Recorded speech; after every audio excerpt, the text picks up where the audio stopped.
Dear friends, I'm Irfana.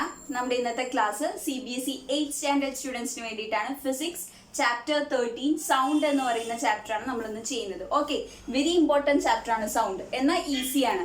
അപ്പോൾ class ശ്രദ്ധിച്ച് കേൾക്കണം. ക്ലാസ് കേൾക്കുമ്പോൾ കയ്യിലൊരു ലെക്ചർ നോട്ട് വേണം. ഇമ്പോർട്ടൻറ്റ് പോയിന്റ്സ് ഞാൻ പറയും, എക്സ്പ്ലെയിൻ ചെയ്യും, ബോർഡിൽ എഴുതും. അപ്പോൾ ഞാൻ പറയുന്നത് നിങ്ങളുടെ ലാംഗ്വേജിൽ ഇംഗ്ലീഷിലോ മലയാളത്തിലോ മംഗ്ലീഷിലോ ഒന്ന് ഇമ്പോർട്ടൻറ്റ് പോയിന്റ്സ് നോട്ട് ചെയ്ത് വെക്കുക. ഇവിടെ ബോർഡിൽ ഞാൻ എഴുതുന്ന ഇമ്പോർട്ടൻറ്റ് പോയിന്റ്സും നിങ്ങളുടെ ലെക്ചർ നോട്ടിലൊന്ന് നോട്ട് ഡൗൺ ചെയ്യുക. ഞാൻ പറയുമ്പോൾ എൻ്റെ ക്ലാസ് ശ്രദ്ധിച്ച് കേൾക്കുക. അതിനുശേഷം എഴുതിയ ലെക്ചർ നോട്ടിൽ കൂടെ ഒന്ന് ഗോ ത്രൂ ചെയ്യുക. അപ്പം നിങ്ങൾക്ക് ഈ ലെസൺ എന്തായാലും തറോ ആവും. സൗണ്ട് എന്ന് പറയുന്ന ചാപ്റ്ററിൽ നിന്ന് വരുന്ന ക്വസ്റ്റ്യൻസിന് നിങ്ങൾക്ക് ഫുൾ മാർക്ക് കിട്ടും, അത് ഞാൻ ഗ്യാരണ്ടി. അപ്പം നമുക്ക് ക്ലാസ് സ്റ്റാർട്ട് ചെയ്യാം. അതിന് മുമ്പ് ഒരു കാര്യം പതിവ് പോലെ തന്നെ പറയുകയാണ്.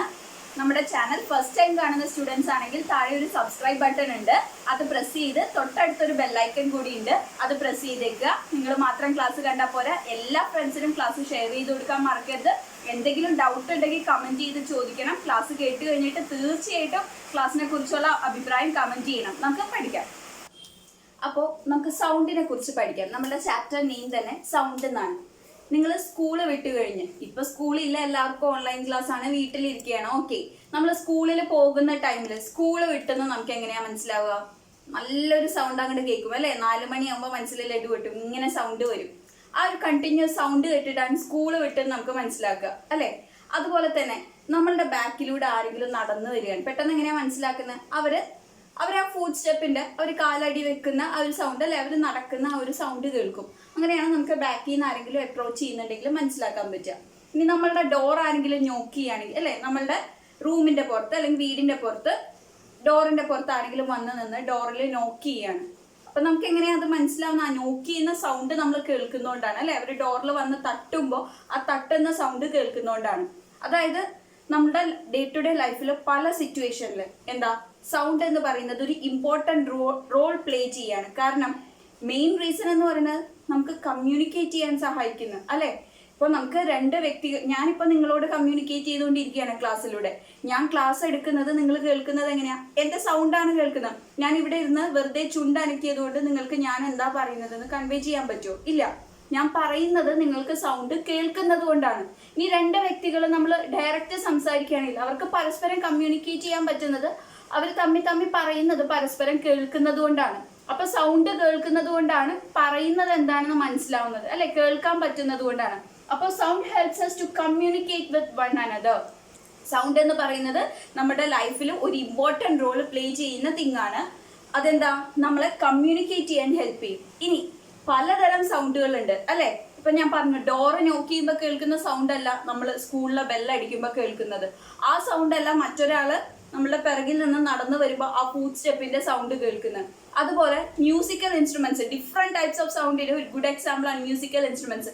തബലയുടെ സൗണ്ട് ശ്രദ്ധിച്ചിട്ടുണ്ടോ? ഗിറ്റാറിന്റെ സൗണ്ട്, വയലിന്റെ സൗണ്ട്, ഓരോ ഇൻസ്ട്രുമെന്റും എന്താ ഡിഫറെന്റ് സൗണ്ട്സ് ആണ് പ്രൊഡ്യൂസ് ചെയ്യുന്നത്. അപ്പൊ ഡിഫറെന്റ് സൗണ്ട്സ് പ്രൊഡ്യൂസ് ചെയ്യപ്പെടുന്നുണ്ട്. ഇനി എങ്ങനെയാണ് ഈ സൗണ്ട് പ്രൊഡ്യൂസ് ചെയ്യപ്പെടുന്നത്? അങ്ങനെ ഈ ഒരു ക്വസ്റ്റിനെ കുറിച്ച് നമുക്ക് ഡീറ്റെയിൽ ആയിട്ട് പഠിക്കാനുണ്ട്. സൗണ്ട് എങ്ങനെയാണ് പ്രൊഡ്യൂസ് ചെയ്യുന്നത്? ഞാൻ പറയുമ്പോൾ എൻ്റെ ത്രോട്ടിൽ നിന്ന് ആ സൗണ്ട് പ്രൊഡ്യൂസ് ചെയ്ത് പുറത്തേക്ക് വരുന്നുണ്ട്, അതുകൊണ്ടാണ് നിങ്ങൾക്ക് കേൾക്കാൻ പറ്റുന്നത്. അതുപോലെ 2 വ്യക്തികൾ കുറച്ച് ദൂരം മാറി നിന്ന് ഉറക്ക ഒരാൾ പറയുമ്പോൾ മറ്റാൾക്ക് കേൾക്കുന്നുണ്ട് അല്ലെ. അപ്പൊ സൗണ്ട് എങ്ങനെയാണ് കേൾക്കാൻ പറ്റുന്നത്? സൗണ്ട് എങ്ങനെയാണ് പ്രൊഡ്യൂസ് ചെയ്യാൻ പറ്റുന്നത്? ഒരാളിൽ നിന്ന് മറ്റൊരാളിലോട്ട്, അല്ലെങ്കിൽ ഒരു ഇൻസ്ട്രുമെന്റ് പ്രൊഡ്യൂസ് ചെയ്തിട്ട് കുറച്ച് മാറി നിൽക്കുന്ന ആൾക്ക് അത് കേൾക്കാൻ പറ്റുന്നത് ആ ഇൻസ്ട്രുമെന്റിൽ നിന്ന് പ്രൊഡ്യൂസ് ചെയ്യുന്ന സൗണ്ട് ആ ആള് വരെയും എത്തുന്നുണ്ട്. അപ്പൊ സൗണ്ട് എങ്ങനെയാണ് ട്രാവൽ ചെയ്യുന്നത്? ഇങ്ങനെ കുറെ കാര്യങ്ങളാണ് നമുക്ക് ഈ ചാപ്റ്ററിൽ പഠിക്കാനുള്ളത്. കുറെ ഇൻട്രസ്റ്റിംഗ് ആയിട്ടുള്ള ഫാക്റ്റുകളാണ്. നമുക്ക് ഫസ്റ്റ് ക്വസ്റ്റ്യൻ നോക്കാം. How is sound produced? Sound എങ്ങനെയാണ് പ്രൊഡ്യൂസ് ചെയ്യപ്പെടുന്നത്? സൗണ്ട് പ്രൊഡ്യൂസ് ചെയ്യുന്നത് ഒരു വൈബ്രേറ്റിംഗ് ബോഡിയാണ്. ഓക്കെ, അപ്പോൾ വൈബ്രേഷൻ എന്താണ്? നിങ്ങൾ ചെറിയ ക്ലാസ്സിൽ പഠിച്ചു കാണും, 7th സ്റ്റാൻഡേർഡിലൊക്കെ പഠിച്ചു കാണും. ഓസിലേഷൻ, അതായത് ടു ആൻഡ് ഫ്രോ മോഷൻ, അതായത് ബാക്ക് ആൻഡ് ഫോർത്ത്, ഇങ്ങനെ മൂവ് ചെയ്യുക, ഫ്രണ്ടിൽക്കും ബാക്കിൽക്കും. അതിനെയാണ് ടു ആൻഡ് ഫ്രോ മോഷൻ അല്ലെങ്കിൽ ബാക്ക് ആൻഡ് ഫോർത്ത് മോഷൻ എന്ന് പറയാം. ഓരോ ഒബ്ജക്റ്റ് സൗണ്ട് പ്രൊഡ്യൂസ് ചെയ്യുന്ന ടൈമിൽ ഇങ്ങനെ വൈബ്രേറ്റ് ചെയ്യുന്നുണ്ട്. ഓക്കെ, നമ്മളിപ്പോൾ സ്കൂളിൽ ഇപ്പൊ സിസ്റ്റംസ് ഒക്കെ മാറി, ഇപ്പൊ ഇങ്ങനെ ബെല്ലടിക്കുമ്പോൾ സൗണ്ട് വരുന്നതൊക്കെ ഉണ്ട്. മുമ്പ് എങ്ങനെയാ? സ്കൂളിലെ പ്യൂണൊക്കെ വന്നിട്ട് ഇങ്ങനെ ബെല്ലടിക്കും. ആ ബെല്ല് റിങ് ചെയ്യുമ്പോൾ ഈ വർക്ക് ചെയ്യാത്തപ്പോൾ നമ്മൾ ഈ ബെല്ലുമ്മ തൊട്ട് കഴിഞ്ഞാൽ പ്രത്യേകിച്ചൊന്നും നമുക്ക് തോന്നില്ല. പക്ഷെ അത് ആ ബെല്ലടിച്ചു കഴിഞ്ഞാൽ സൗണ്ട് പ്രൊഡ്യൂസ് ചെയ്തുകൊണ്ടിരിക്കുന്ന ടൈമിൽ തൊട്ട് നോക്കിയിട്ടുണ്ടോ? ഇങ്ങനെ വൈബ്രേറ്റ് ചെയ്തുകൊണ്ടിരിക്കും. ഓക്കെ, അതായത് ഒരു ബോഡി സൗണ്ട് പ്രൊഡ്യൂസ് ചെയ്യുമ്പോൾ ഇങ്ങനെ വൈബ്രേറ്റ് ചെയ്തുകൊണ്ടിരിക്കുന്നുണ്ട്. വൈബ്രേഷൻ എന്ന് പറഞ്ഞാൽ two and fro motion. Okay, അപ്പോൾ വൈബ്രേറ്റ് ചെയ്തുകൊണ്ടിരിക്കുന്ന ഒരു ബോഡിയാണ് സൗണ്ട് പ്രൊഡ്യൂസ് ചെയ്യുന്നത്. നമ്മളിപ്പോൾ ഒരു റബ്ബർ ബാൻഡ് എടുത്ത് അതിങ്ങനെ വലിച്ചു പിടിച്ചിട്ട് വിട്ട് കഴിഞ്ഞാൽ പെട്ടെന്ന് ഒരു സൗണ്ട് ഉണ്ടാവും. എയറിൽ അത് സ്പീഡിൽ ഇങ്ങനെ പോകുമ്പോൾ. കാരണം എന്താ, അത് വൈബ്രേറ്റ് ചെയ്യുന്നുണ്ട്. ഈ ബാൻഡ് വൈബ്രേറ്റ് ചെയ്യുന്നത് നിന്ന് കഴിഞ്ഞാൽ ആ സൗണ്ട് നിൽക്കും. ജസ്റ്റ് ആ ബാൻഡിനെ നമ്മളിങ്ങനെ പ്ലക്ക് ചെയ്ത് വിടുമ്പോൾ അതൊന്ന് വൈബ്രേറ്റ് ചെയ്യുന്നുണ്ട്. ആ വൈബ്രേറ്റ് ചെയ്യുന്ന ടൈമിലാണ് അത് ആ ഒരു ചെറിയൊരു സൗണ്ട് പ്രൊഡ്യൂസ് ചെയ്യില്ലേ, ആ സൗണ്ട് പ്രൊഡ്യൂസ് ചെയ്യുന്നത് വൈബ്രേറ്റ് ചെയ്യുന്നതുകൊണ്ടാണ്. വൈബ്രേഷൻ നിന്ന് കഴിഞ്ഞാൽ എന്ത് പറ്റും, നോ സൗണ്ട് ഇസ് പ്രൊഡ്യൂസ്ഡ്. ഇനി ചില കേസിൽ ഒബ്ജക്ട്സ് വൈബ്രേറ്റ് ചെയ്യുന്നത് നമുക്ക് കാണാൻ പറ്റും. പക്ഷെ ചില കേസിൽ തൊട്ട് കഴിഞ്ഞാൽ നമുക്ക് ഫീൽ ചെയ്യാൻ പറ്റും ഈ ഒബ്ജക്റ്റ് വൈബ്രേറ്റ് ചെയ്യുന്നത്. കണ്ടു കഴിഞ്ഞാൽ പക്ഷെ ഒബ്ജക്റ്റ് വൈബ്രേറ്റ് ചെയ്യാന്ന് നമുക്ക് തോന്നില്ല. കാരണം എന്താ, ചെറിയ ആംപ്ലിറ്റ്യൂഡ് ആയിരിക്കും. ആംപ്ലിറ്റ്യൂഡ് എന്ന് പറഞ്ഞാൽ ഒരു സൗണ്ടിന്റെ ലൗഡ്നെസ് അല്ലെങ്കിൽ വോളിയം, അതിനെയാണ് ആംപ്ലിറ്റ്യൂഡ് എന്ന് പറയാം. ഹയർ ആംപ്ലിറ്റ്യൂഡ് എന്ന് പറഞ്ഞു കഴിഞ്ഞാൽ ലൗഡർ സൗണ്ട് ആണ്. ആംപ്ലിറ്റ്യൂഡ് കുറവാന്ന് പറഞ്ഞു കഴിഞ്ഞാൽ സൗണ്ട് കുറവാണ്, ലൗഡ്നെസ് കുറവാണെന്നാണ് അർത്ഥം. ആംപ്ലിറ്റ്യൂഡ് പൊതുവെ നമ്മൾ ഇങ്ങനെയാണ് റെപ്രസെന്റ് ചെയ്ത് കാണിക്കുക. അപ്പോൾ ഹയർ ആംപ്ലിറ്റ്യൂഡ് ആണെങ്കിൽ ഇങ്ങനെ പോകും. ഇനി സ്മോളർ ആംപ്ലിറ്റ്യൂഡ് ആണെങ്കിൽ ചെറിയ ഗ്രാഫ് ആയിരിക്കും ഇങ്ങനെ. അതായത് ആ ആംപ്ലിറ്റ്യൂഡ് സൗണ്ടിന്റെ ലൗഡ്നെസ് ആണ് കാണിക്കുന്നത്. അപ്പോൾ ചില ഒബ്ജക്ട്സിന്റെ പ്രൊഡ്യൂസ് ചെയ്യുന്ന സൗണ്ടിന് ചെറിയ ആംപ്ലിറ്റ്യൂഡ് ആയിരിക്കും. അതുകൊണ്ട് തന്നെ ഈ ഒബ്ജക്റ്റ് നമുക്ക് നോക്കിക്കഴിഞ്ഞാൽ വൈബ്രേറ്റ് ചെയ്യുന്നത് കാണില്ല, പക്ഷെ തൊട്ട് കഴിഞ്ഞാൽ ഫീൽ ചെയ്യാനായിട്ട് പറ്റും. പക്ഷെ ചില കേസിലാണെങ്കിലോ നമുക്ക് വിസിബിൾ ആയിട്ട് ഒബ്ജക്റ്റ് ഇങ്ങനെ വൈബ്രേറ്റ് ചെയ്യുന്നത് കാണാം. Different types of sound produce ചെയ്യുന്ന ഡിഫറെന്റ് ഇൻസ്ട്രുമെന്റ്സ് ഉണ്ട്. ചില ഇൻസ്ട്രുമെന്റ്സ് ഉണ്ട് നമ്മൾ പ്ലേ ചെയ്യേണ്ട, ജസ്റ്റ് അതിന്റെ പുറത്ത് കൊട്ടിയാൽ മതി അല്ലെങ്കിൽ ഇങ്ങനെ തട്ടിയാൽ മതി, അങ്ങനെ അതിന്റെ സർഫസിൽ തട്ടി സൗണ്ട് ഉണ്ടാക്കാവുന്ന പല ഇൻസ്ട്രുമെന്റ്സും ഉണ്ട്. പ്രത്യേകിച്ച് നമ്മുടെ ഇന്ത്യയിൽ അങ്ങനത്തെ പല ടൈപ്പ് ഇൻസ്ട്രുമെന്റ്സ് നിലനിൽക്കുന്നുണ്ട്. അതിൽ കുറച്ച് എക്സാമ്പിളാണ് മഞ്ചിറ. മഞ്ചിറ എന്ന് പറയുന്നത് ഇങ്ങനെ നമ്മൾ കയ്യിൽ പിടിച്ചിട്ട് ഇങ്ങനെ കൊട്ടുന്ന സംഭവമാണ്. ഈ ഉത്സവ പറമ്പുകളിലൊക്കെ പോയി കഴിഞ്ഞാൽ കാണുന്ന ഇങ്ങനെ കൊട്ടുന്ന ആ ഒരു മ്യൂസിക് ഇൻസ്ട്രുമെന്റ് ഇല്ലേ, അതാണ് മഞ്ചിറ. അതുപോലെ തന്നെ ഘട്ടം. ഘട്ടം എന്ന് പറയുന്നത് ആക്ച്വലി കലമാണ്. കലം കമഴ്ത്തിയിട്ട് ഈ പഴയ നാടൻ ആയിട്ടുള്ള കലാരൂപങ്ങളിലൊക്കെ ഇങ്ങനെ കലം കമഴ്ത്തിയിട്ട് ആ സൗണ്ട് പ്രൊഡ്യൂസ് ചെയ്യില്ല, അതാണ് ഘട്ടം. ന്യൂട്ടൻ എന്ന് പറയുന്നത് മൺകുടങ്ങളാണ്. മണ്ണുകൊണ്ട് ഉണ്ടാക്കിയ കളിമണ്ണ് കൊണ്ട് ഉണ്ടാക്കിയ കുടങ്ങളാണ് അതിൽ തട്ടിയിട്ട് സൗണ്ട് ഉണ്ടാക്കുന്നത്. അതുപോലെ തന്നെ കർത്താൽ. നിങ്ങൾ ഈ ഹിന്ദു പുരാണിക്കായിട്ടുള്ള സീരിയൽസ് ഒക്കെ കാണുമ്പോൾ ഈ നാരദൻ എന്ന് പറയുന്ന ക്യാരക്ടർ കാണിക്കുന്നുണ്ടാവും, നാരായണ. ആ കയ്യിലൊക്കെ കാണിക്കുന്ന ആ ഇൻസ്ട്രുമെന്റ് ഇല്ലേ, ആക്ച്വലി അതാണ് കർത്താൽ എന്ന് പറയുന്നത്, ഒരു ചിൽസൽ സൗണ്ട് പ്രൊഡ്യൂസ് ചെയ്യുന്ന. അപ്പോൾ നിങ്ങൾ ജസ്റ്റ് ഒന്നോ രണ്ടോ പേരുകൾ പഠിച്ചു വെച്ചാൽ മതി. മഞ്ചിറ, ഘട്ടം, ന്യൂട്ട്, ഇതെന്നൊക്കെ പറയുന്നത് എന്താണ്, മൺകുടം, മൺകലങ്ങള്, അതുപോലെ ഈ ഉത്സവ പറമ്പുകളിൽ കാണുന്ന അങ്ങനെ സൗണ്ട് പ്രൊഡ്യൂസ് ചെയ്യുന്ന പലതരം ഇൻസ്ട്രുമെന്റ്സ് ആണ്. ഓക്കെ, ഈ ഇൻസ്ട്രുമെന്റ്സിന്റെ ഒക്കെ കോമൺ ആയിട്ടുള്ള പ്രോപ്പർട്ടി എന്താ, ഇവരെല്ലാം ജസ്റ്റ് ഒന്ന് ബീറ്റ് ചെയ്താൽ മതി. ഇവരുടെ സർഫസിൽ നമ്മൾ ബീറ്റ് ചെയ്ത് സൗണ്ട് പ്രൊഡ്യൂസ് ചെയ്യപ്പെടുകയാണ്. ഓക്കെ, ഇനി നമ്മൾ സിത്താർ കണ്ടു കാണും നിങ്ങൾ അല്ലെ, ഈ വയലിനൊക്കെ പോലെ സൗണ്ട് പ്രൊഡ്യൂസ് ചെയ്യുന്ന നീളത്തിലൊരു ഇൻസ്ട്രുമെന്റ് സിത്താർ എന്ന് പറഞ്ഞിട്ട്. ഈ സിത്താർ അതിന്റെ സ്ട്രിങ്, ആ കമ്പിയാണ് നമ്മൾ ഈ സിത്താർ പ്ലേ ചെയ്യുന്ന ആളുകൾ ആ കമ്പിയിലാണ് തട്ടുന്ന കാണാം അല്ലെ. ആക്ച്വലി ഈ ഒരു സ്ട്രിങ്, സിത്താറിന്റെ സ്ട്രിങ് മാത്രമല്ല വൈബ്രേറ്റ് ചെയ്യുന്നത്. നമ്മൾ കേൾക്കുന്ന സൗണ്ട്, സിത്താറിൽ നിന്ന് പ്രൊഡ്യൂസ് ചെയ്യുന്ന സൗണ്ട് എന്ന് പറയുന്നത് കാണുമ്പോൾ നമുക്ക് തോന്നും ആക്ച്വലി ഈ സ്ട്രിങ്, ഈ കമ്പി മാത്രം വൈബ്രേറ്റ് ചെയ്തിട്ടുണ്ടാകുന്നതാണ്. ആക്ച്വലി ഈ സ്ട്രിങ് വൈബ്രേറ്റ് ചെയ്യുന്നതോടൊപ്പം ആ ഒരു സിത്താറിന്റെ മൊത്തം ഹോൾ ബോഡി, ആ മ്യൂസിക്കൽ ഇൻസ്ട്രുമെന്റിന്റെ മൊത്തമായിട്ട് വൈബ്രേറ്റ് ചെയ്യുന്നുണ്ട്. ആ സിത്താറിലെ എല്ലാ ഭാഗവും, ആ സിത്താർ എന്ന് പറയുന്ന മുഴുവൻ ഇൻസ്ട്രുമെന്റും വൈബ്രേറ്റ് ചെയ്തിട്ടാണ്. ഈ സ്ട്രിങ് തട്ടുമ്പോൾ ആ മൊത്തം ഇൻസ്ട്രുമെന്റ് വൈബ്രേറ്റ് ചെയ്തിട്ട് അങ്ങനെ പ്രൊഡ്യൂസ് ചെയ്യുന്ന സൗണ്ടാണ് നമ്മൾ കേൾക്കുന്നത്. അതുപോലെ തന്നെ മറ്റൊരു എക്സാമ്പിൾ ആണ് മൃദംഗം.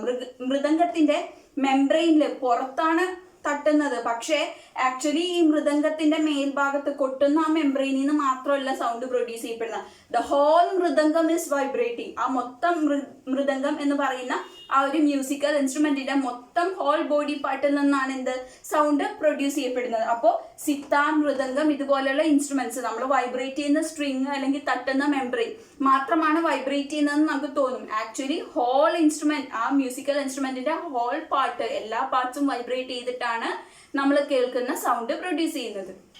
ഇനി നമ്മൾ ഹ്യൂമൻ ബീങ്സിന്റെ ബോഡിയിൽ എങ്ങനെയാണ് സൗണ്ട് പ്രൊഡ്യൂസ് ചെയ്യുന്നത് നോക്കാം.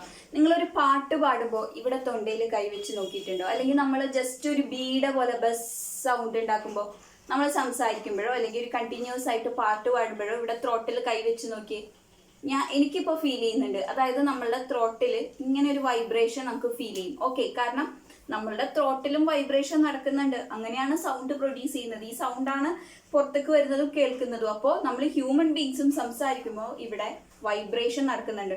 നമ്മളിങ്ങനെ ത്രോട്ടിൽ കൈവച്ചിട്ട് ഉമിനീരിറക്കുമ്പോൾ ഇങ്ങനെ സ്വാലോ ചെയ്യുമ്പോൾ ഒരു സാധനം ഇവിടെ മൂവ് ചെയ്യുന്നതായി തോന്നാം. ഇപ്പൊ തന്നെ വെച്ച് നോക്കൂ, കഴുത്തിൽ കൈ വെച്ചിട്ട് ഇങ്ങനെ ഉമിനീരിറക്കുന്ന പോലെ നോക്കുമ്പോൾ ഇവിടെ ഒരു സാധനം അനങ്ങുന്ന പോലെ തോന്നും. ആ അനങ്ങുന്നതുണ്ടല്ലോ നമ്മളെ വോയിസ് ബോക്സ് ആണ്. ഈ വോയിസ് ബോക്സിന് പറയുന്ന പേരാണ് ലാരിങ്സ്. ഓക്കെ, ഹ്യൂമൻ ബീങ്സിൽ സൗണ്ട് പ്രൊഡ്യൂസ് ചെയ്യുന്ന ഭാഗമാണ് വോയിസ് ബോക്സ്. വോയിസ് ബോക്സിന് പറയുന്ന മറ്റൊരു പേരാണ് ലാരിങ്സ്. ആക്ച്വലി നമ്മുടെ വിൻഡ് പൈപ്പ് ഉണ്ടല്ലോ, അതായത് നമ്മൾ ബ്രീത്ത് ചെയ്യുന്ന എയർ ലങ്സിലോട്ട് എത്തിക്കുന്ന വിൻഡ് പൈപ്പ്, ഈ വിൻഡ് പൈപ്പിന്റെ മേൽഭാഗത്താണ് എന്ത് കാണുന്നത്? ലാരിങ്സ് കാണുന്നത്. ഓക്കെ, അപ്പൊ ലാരിങ്സിന്റെ പൊസിഷൻ എന്ന് പറയുന്നത് നമ്മൾ ശ്വസിച്ചിട്ട് എയർ എടുത്ത് ആ എയർ ലങ്സിലോട്ട് പോകുന്ന ആ പാത്തില്ലേ വിൻഡ് പൈപ്പ്, വിൻഡ് പൈപ്പിന്റെ ഏറ്റവും മേൽഭാഗത്താണ് ആയിരിക്കുന്നത് ലാരിങ്സ്. ലാരിങ്സ് എന്ന് പറഞ്ഞാൽ നമ്മുടെ വോയിസ് ബോക്സ്. ഇത് വൈബ്രേറ്റ് ചെയ്തിട്ടാണ് നമ്മൾ ഹ്യൂമൻ ബീങ്സിൽ സൗണ്ട് പ്രൊഡ്യൂസ് ചെയ്യപ്പെടുന്നത്. നമ്മൾ എന്തെങ്കിലും ഫുഡ് സ്വാലോ ചെയ്യുമ്പോഴോ ജസ്റ്റ് ഉമിനീര് സ്വാലോ ചെയ്യുമ്പോൾ കൈ ഇവിടെ ഇങ്ങനെ വെച്ച് കഴിഞ്ഞാൽ നമുക്കൊരു പുറത്തോട്ട് ഒരു സാധനം ഇങ്ങനെ ബൾജ് ചെയ്ത് നിൽക്കുന്നത് പോലെയുള്ളത് ഇങ്ങനെ മൂവ് ചെയ്യുന്നതായിട്ട് തോന്നും. ആ മൂവ് ചെയ്യുന്നത് നമുക്ക് ഫീൽ ചെയ്യുന്നതാണ് ഈ ലാരിങ്സ് എന്ന് പറയുന്ന പാർട്ട്. ഓക്കെ, ആക്ച്വലി ഈ ലാരിങ്സ് എന്ന് പറഞ്ഞു കഴിഞ്ഞാൽ അതിൽ 2 ഭാഗം ഉണ്ടാവും. ഞാനൊരു ഏകദേശ സ്ട്രക്ചർ വരച്ചിരിക്കുന്നതാണ്, ഡയഗ്രാം അത്ര ഭംഗിയായിട്ടില്ല. നിങ്ങൾക്ക് ടെക്സ്റ്റ് ബുക്കിൽ, നിങ്ങളുടെ NCERT ടെക്സ്റ്റ് ബുക്കിൽ പേജ് നമ്പർ 160 എടുത്തു കഴിഞ്ഞാൽ ഫിഗർ 13.8 നിങ്ങൾക്ക് കാണാം ഈ ലാരിങ്സിന്റെ സ്ട്രക്ചർ. നിങ്ങൾക്ക് മനസ്സിലാവാൻ വേണ്ടി ഞാൻ ജസ്റ്റ് ഇങ്ങനെ വരച്ചിട്ട്, അതായത് 2 വോക്കൽ കോഡ് കാണും, 2 പാർട്സ് കാണും. ഓക്കെ, ഒരു വോയിസ് ബോക്സിന് അല്ലെങ്കിൽ ലാരിങ്സിന് 2 വോക്കൽ കോഡ് കാണും. ഈ വോക്കൽ കോഡുകളുടെ ഇടയിൽ ഒരു ചെറിയ സ്ലിറ്റ്, ചെറിയൊരു പാസേജ് ഉണ്ടാവും. എന്തിനാണെന്നറിയോ? എയർ പാസേജ് ചെയ്യാൻ. നമ്മൾ പറഞ്ഞല്ലോ വിൻഡ് പൈപ്പിന്റെ മേൽഭാഗത്താണ് ഈ ലാരിങ്സ് ഇരിക്കുന്നത്. സൗണ്ട് പ്രൊഡ്യൂസ് ചെയ്താൽ മാത്രം പോരാ, ബ്രീത്ത് ചെയ്യുന്ന എയർ അകത്തോട്ട് പോകാനും നമ്മൾ പുറത്തോട്ട് എക്സെയിൽ ചെയ്യുന്ന എയർ പുറത്തോട്ട് പോകാനും പറ്റണ്ടേ? അപ്പോൾ വിൻഡ് പൈപ്പിൽ കൂടെ എയർ പാസേജ് നടക്കണം. അപ്പോൾ എയറിനെ കടത്തി വിടാൻ വേണ്ടിയിട്ട് 2 വോക്കൽ കോഡുകളുടെ ഇടയിൽ ചെറിയൊരു നാരോ സ്ലിറ്റ് ഉണ്ടാവും. നമ്മൾ ഹ്യൂമൻ ബീങ്സിൽ ഈ ലാരിങ്സ് എങ്ങനെയാണ് അല്ലെങ്കിൽ വോയിസ് ബോക്സ് എങ്ങനെയാണ് സൗണ്ട് പ്രൊഡ്യൂസ് ചെയ്യുന്നത് നമുക്ക് ഡീറ്റെയിൽ ആയിട്ട് നോക്കാം. അതായത് നമ്മൾ സൗണ്ട് പ്രൊഡ്യൂസ് ചെയ്യുന്ന സമയത്തുണ്ടല്ലോ, നമ്മുടെ ലങ്സിൽ നിന്ന് എയർ പാസേജ് ഉണ്ടാവുന്നുണ്ട്. ഓക്കെ, നമുക്കറിയാം, നമുക്ക് ആ സൗണ്ട് പ്രൊഡ്യൂസ് ചെയ്യുന്ന ടൈമിൽ നമുക്ക് ഇവിടെയും ലങ്സിലും നമ്മുടെ ത്രോട്ടിലും ഒക്കെ ഒരു ഡിഫറൻസ് ഫീൽ ചെയ്യും നമ്മൾ ശ്രദ്ധിച്ചു കഴിഞ്ഞാൽ. ആക്ച്വലി നമ്മൾ സൗണ്ട് പ്രൊഡ്യൂസ് ചെയ്യുന്ന ടൈമിൽ നമ്മുടെ ലങ്സിൽ നിന്ന്, ശ്വാസകോശത്തിൽ നിന്ന് എന്താ ഈ എയർ ഇങ്ങനെ മേലോട്ട് വിൻഡ് പാസേജിലൂടെ മേലോട്ട് വന്നിട്ട് നമ്മുടെ ഈ സ്ലിറ്റ് ഉണ്ടല്ലോ, 2 വോക്കൽ കോഡിന്റെ ഇടയിലുള്ള സ്ലിറ്റ്, ഈ സ്ലിറ്റിന്റെ ഇടയിലേക്ക് പാസ് ചെയ്യും. അങ്ങനെ പാസ് ചെയ്യുമ്പോൾ എയർ പാസേജ് വരുമ്പോൾ എന്ത് പറ്റും? ഈ 2 വോക്കൽ കോഡിന്റെ ഇടയിലുള്ള സ്ലിറ്റിൽ കൂടെ എയർ പാസ് ചെയ്യാൻ തുടങ്ങുമ്പോൾ ഈ 2 വോക്കൽ കോഡ്സ് വൈബ്രേറ്റ് ചെയ്യും. അങ്ങനെ നമ്മുടെ 2 വോക്കൽ കോഡ്സ് വൈബ്രേറ്റ് ചെയ്യുമ്പോഴാണ് നമുക്ക് സൗണ്ട് പ്രൊഡ്യൂസ് ചെയ്യുന്നത്. ഓക്കെ, അപ്പോൾ ആ നാരോ സ്ലിറ്റിൽ കൂടെ വോക്കൽ കോഡുകളുടെ ഇടയിലുള്ള ആ ചെറിയ സ്പേസിൽ കൂടെ ലങ്സിൽ നിന്നുള്ള എയർ വരുമ്പോൾ 2 വോക്കൽ കോഡുകളും വൈബ്രേറ്റ് ചെയ്യാൻ തുടങ്ങും. അങ്ങനെ വൈബ്രേറ്റ് ചെയ്യുമ്പോഴാണ് എന്തുണ്ടാവുന്നത്? നമുക്ക് സൗണ്ട് പ്രൊഡ്യൂസ് ചെയ്യപ്പെടുന്നത്. ഓക്കെ, ഇനി നമ്മുടെ വോക്കൽ കോഡിനോട് അറ്റാച്ച് ചെയ്തിട്ടുള്ള മസിൽസ് ഉണ്ട്. ഈ മസിൽസ് ആണ് നമ്മളെ വോക്കൽ കോഡിനെ വളരെ ടൈറ്റ് ആക്കുന്നതും ലൂസ് ആക്കുന്നതും. ഓക്കെ, നമ്മുടെ വോക്കൽ കോഡുകൾക്ക് ടൈറ്റ് ആവാനും പറ്റും, ലൂസ് ആവാനും പറ്റും. അങ്ങനെ അതിന് സഹായിക്കുന്നത് ആരാ? വോക്കൽ കോഡ്സിനോട് അറ്റാച്ച്ഡ് ആയിട്ടുള്ള മസിൽസ് ഉണ്ട്. നമ്മുടെ വോക്കൽ കോഡ്സ് വളരെ ടൈറ്റ് ആൻഡ് തിൻ ആയിട്ട് ഇരിക്കുമ്പോൾ ഉള്ള നമ്മുടെ വോയിസ് ക്വാളിറ്റി അല്ല വോക്കൽ കോഡ്സ് ലൂസ് ആയാല്. അപ്പോൾ നമ്മൾ ഹ്യൂമൻ ബീങ്സ് അല്ലേ different types of sound produce ചെയ്യും. Actually different types of sound produce ചെയ്യുന്നത് വോക്കൽ കോഡ് തിന്നാകുമ്പോൾ ഒരു സൗണ്ടാണ്, വോക്കൽ കോഡ് കുറച്ച് ലൂസ് ആകുമ്പോൾ വേറെ സൗണ്ടാണ്. ഇങ്ങനെ തിൻ ആൻഡ് ലൂസ് ആകുമ്പോൾ വോയിസ് ക്വാളിറ്റി ചേഞ്ച് ചെയ്യും. ഓക്കെ, ഇങ്ങനെ തിൻ ആൻഡ് ലൂസ് ആവാനായിട്ട്, തിക്കാവാനും ലൂസ് ആവാനും വോക്കൽ കോഡ്സിനെ ഹെൽപ്പ് ചെയ്യുന്നത് ആരാണ്? അവയോട് അറ്റാച്ച് ചെയ്തിട്ടുള്ള മസിൽസ്. ഇനി നിങ്ങളൊരു കാര്യം ശ്രദ്ധിച്ചിട്ടുണ്ടോ? അതായത് പുരുഷന്മാരിൽ ഭയങ്കര ഗാംഭീര്യമുള്ള വോയിസ് ആയിരിക്കും അല്ലെ? ഓൾമോസ്റ്റ് എല്ലാ പുരുഷന്മാർക്കും വളരെ ഒരു ഗാംഭീര്യമുള്ള ഉറക്കിയുള്ള വോയിസ് ആയിരിക്കും. ഇനി സ്ത്രീകൾക്കാണെങ്കിലോ കുറച്ചും കൂടെ സോഫ്റ്റ് ആയിട്ടുള്ള, കുറച്ചും കൂടെ സ്ത്രീലായിട്ടുള്ള വോയിസ് ആയിരിക്കും സ്ത്രീകൾക്കാണെങ്കിൽ. ഇനി കുട്ടികൾക്കാണെങ്കിലോ, ചെറിയ കുട്ടികളൊക്കെ കരയുമ്പോൾ ശ്രദ്ധിച്ചാണ് ഭയങ്കര സ്രില്ലായിരിക്കും, നമ്മുടെ ചെവിക്ക് ഇങ്ങനെ കുത്തിക്കയറുന്ന പോലത്തെ സ്ട്രിൽ വോയിസ് ആയിരിക്കും. അതായത് പുരുഷന്മാരിലും സ്ത്രീകളിലും കുട്ടികളിലും, മെന്നിലും വുമണിലും ചിൽഡ്രനിലും ഒക്കെ സൗണ്ട് ഡിഫറെന്റ് ആണ് അല്ലെ? ആക്ച്വലി അതിന്റെ റീസൺ എന്താന്ന് വെച്ചാൽ കുറച്ചന്മാരുടെ വോക്കൽ കോഡുകളുടെ ലെങ്ത് എന്ന് പറയുന്നത് ഏകദേശം ഒരു 20 mm ആണ്, 20 millimeter ആണ്. ഓക്കെ, ഇനി സ്ത്രീകളിലാണെങ്കിലോ കുറച്ചുകൂടി കുറവാണ്. അതുകൊണ്ടാണ് പുരുഷന്മാരുടെ സൗണ്ടിന്റെ ആ ഒരു ഗാംഭീര്യം ഇല്ലാതെ സ്ത്രീകളുടെ വോയിസ് ആകുമ്പോൾ കുറച്ചുകൂടി സോഫ്റ്റ് ആണ്. കാരണം സ്ത്രീകളുടെ വോക്കൽ കോഡിന്റെ ലെങ്ത് എന്ന് പറയുന്നത് 15 mm ആണ്. ഇനി ചെറിയ കുട്ടികളുടെ ആണെങ്കിൽ വോക്കൽ കോഡിന്റെ ലെങ്ത് അതിലും ഷോർട്ടാണ്. അതുകൊണ്ടാണ് കുട്ടികളുടെ സൗണ്ട് വളരെ സ്വില്ലായിട്ട് ഇരിക്കുന്നത്. അപ്പോൾ ഇതൊരു ഇമ്പോർട്ടൻറ്റ് പോയിന്റ് ആണ്. അതായത് സൗണ്ട് മെന്നിന്റെയും വിമന്റെയും ചിൽഡ്രന്റെയും ഒക്കെ സൗണ്ട് ഡിഫറെന്റ് ആണ്. അതിന്റെ കാരണം എന്താ? മെന്നിന്റെ വോക്കൽ കോഡിന്റെ ലെങ്ത് കൂടുതലാണ്, 20 mm ആണ്. വിമന്റേത് മെന്നിനേക്കാളും ഷോർട്ടർ ആണ്, 15 mm ആണ്. ഇനി ചിൽഡ്രൻ ആണെങ്കിലോ വളരെ ഷോർട്ടാണ്.